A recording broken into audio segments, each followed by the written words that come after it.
Hi, Bobby Russell. Hi, So hello. nice to have you here. I'm going to ask you a question. Question I'm asked all the time about myself. What is it like to be the son of Joey Russell? The way people say to me, the daughter of Jenny Grossinger.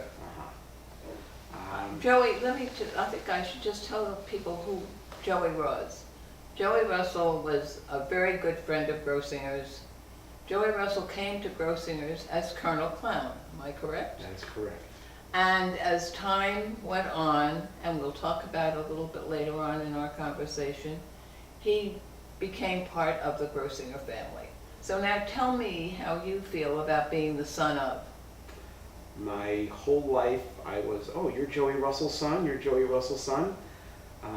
Just about 9 years ago or so, my dad passed away about 5.5 years ago, but about 9 years ago he did some comedy at a place in Ohio that I had done some comedy the year before. And when he got there, they said to him, "Are you Bobby Russell's father?" Oh. So for the first time, it was a switch. It was a switch. But Tell me about your recollections of Grossingers. You were there as part of the Colonel Clown entourage, and That's then right. there were other times when you came as a guest. And I would love to know a little bit about that. sure. As far as the entourage went, my dad, besides doing the stand-up comedy, was of course sort of the entertainer for the children as Colonel Clown, and his children, and as far as I know, my brother Carl, right from the beginning, was Skippy the Clown. Then there was my sister Adele, who just passed away this past year. She was known as Deputy Deb. I remember. It was a cowgirl type of a character, and she was Colonel Clown's assistant, Deputy Deb, in a cowboy hat and a black fringe skirt. My brother Jeff was Bobo the hobo, and I came along years later, finally, as Coco the Clown. Okay. And I guess I had the privilege of actually being, I think, one of the last children's entertainers in my recollection to work there. It was probably 84. Probably so. Yeah. Your chronology is pretty good. And as guests, just growing up, I mean, Grossingers was like coming to the castle in the Catskills. It was, you know, I'll be 55 years old in a couple of months. My recollections of Grossingers were deep mahogany wood, you know, the beautiful royal burgundy carpets and these kinds of things. I mean, as a little kid, it's those kinds of things that somehow those are the images that are in your mind. And I remember coming there years later, and for anybody who grew up in a certain type of an atmosphere, and then you come back years later, as a little kid, I remember it being so enormous, and coming back later, it was a little bit smaller, just a little. I think we all had that experience. It was still big, but it was still a little bit smaller. And even in my act now, I talk about the Grossinger dining room, how it had regular sized doors that opened up to this mammoth dining room, and it was just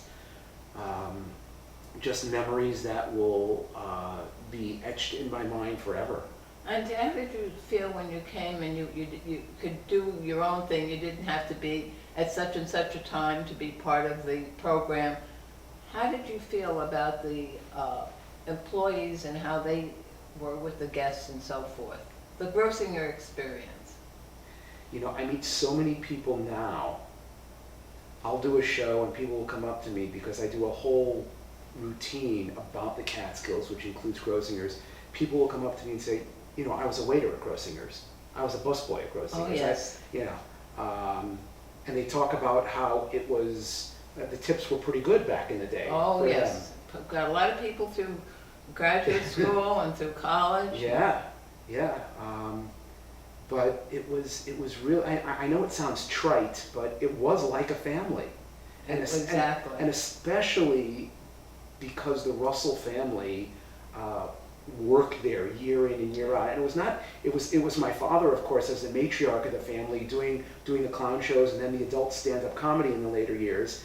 But also, we were doing the children's magic shows, and we were also counselors for day camp. Yeah. And Well, yeah. you talk about day camp, and I know how your folks helped us, because the Connecticut schools had a midwinter holiday, which I guess just came to be passed at that time. And we were really up the tree because our youth activities director taught in Great Neck, New York, and they did not have a holiday. All her contacts, and I know your mom became the head counselor. She recruited kids for us, and they ran the whole day camp program for me during that week, and it took all that burden off of my shoulders. And they did a fabulous, fabulous job. It was then called Connecticut Week. Yes, yes. Connecticut Week, and I don't think Connecticut Week even exists anymore. They have like a different. weekend. It's It's a different long because weekend. my granddaughters went to school in Connecticut, and I know it wasn't like it used to be. Right. And I guess each district now is different, I don't know. But Connecticut Week was synonymous in our family Yeah. with Grossingers. Well, it really was wonderful. And I have such fond memories of your mother and dad, and I think one of the funniest stories is when Susan was married, we invited mom and dad to the wedding, and it was a huge, huge function. And we had invited Jan Pierce, and we asked him, and he called, and his wife called me and said, Jan would like to sing at the wedding.